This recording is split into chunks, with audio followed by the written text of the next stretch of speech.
ఢిల్లీలో వర్షం దంచుకొట్టింది. ధూళి తుఫాను బీభత్సం సృష్టించింది. బలమైన గాలులు, వడగండ్ల వానతో అనేక ప్రాంతాల్లో చెట్లు, హోర్డింగ్స్ నేలకొరిగాయి. దీంతో విద్యుత్ సరఫరాకు ఆటంకం కలిగింది. ప్రధాన కూడలిలో ట్రాఫిక్ జామ్ అయింది. పలు మార్గాల్లో మెట్రో సేవలు నిలిచిపోయాయి. వర్షంతో ఒక్కసారిగా వాతావరణం చల్లబడినప్పటికీ ఈదురుగాలులు, వడగళ్ల వాన బీభత్సం సృష్టించాయి. పలు ప్రాంతాల్లో జనజీవనం అస్తవ్యస్తంగా మారింది. ఈదురుగాలులు, భారీ వర్షంతో ఒక్కసారిగా ఢిల్లీలో వాతావరణం మారిపోయింది. ఇక ఢిల్లీతో పాటు శివారు ప్రాంతాల్లో గంటకు 60 నుంచి 70 కిలోమీటర్ల వేగంతో గాలులు వీచినట్లుగా వాతావరణ శాఖ వెల్లడించింది. పలు ప్రాంతాల్లో గంటకు 79 కిలోమీటర్ల వేగంతో గాలులు వీచాయి. ఇక స్టఫర్జంగ్ ప్రాంతంలో ఈ స్థాయిలో గాలుల వేగం నమోదైనట్లుగా అధికారులు తెలిపారు.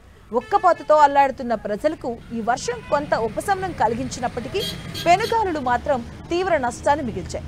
వర్షం, ఈదురుగాలుల తీవ్రతకు అనేక చోట్ల భారీ వృక్షాలు నేలకొలగా పలు హోర్డింగ్స్ విరిగిపడ్డాయి. దీంతో పలు చోట్ల ట్రాఫిక్ తీవ్ర అంతరాయం ఏర్పడింది. లోతట్టు ప్రాంతాలు జలమయమయ్యాయి. విద్యుత్ సరఫరాల్లో కూడా అంతరాయాలు ఏర్పడ్డాయి. ఇక ఆకస్మిక వాతావరణ మార్పుల కారణంగా విమాన సర్వీసెస్ పైన కూడా ప్రభావం పడింది.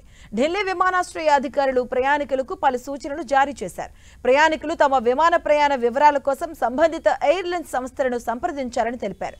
ఎయిర్ ఇండియా, ఇండిగో వంటి సంస్థలు కూడా తమ ప్రయాణికులకు ఇదే విధమైన సూచనలు చేశాయి. విమానాశ్రయానికి బయలుదేరే ముందు తమ విమాన స్థితిని తనిఖీ చేసుకోవాలని కోరాయి.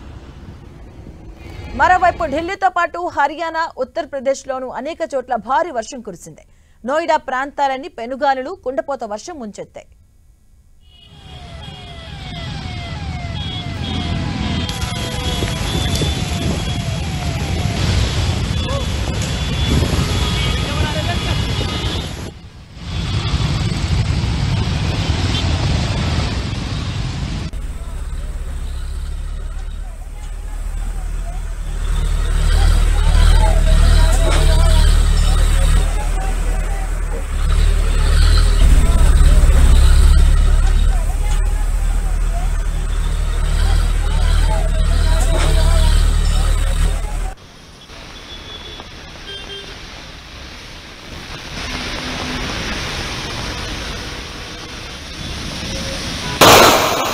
రాజధాని ఢిల్లీలో కూడా వర్షం బీభత్సం సృష్టించింది. పెనుగాలులు, వడగళ్ల వానతో బీభత్సం సృష్టించింది.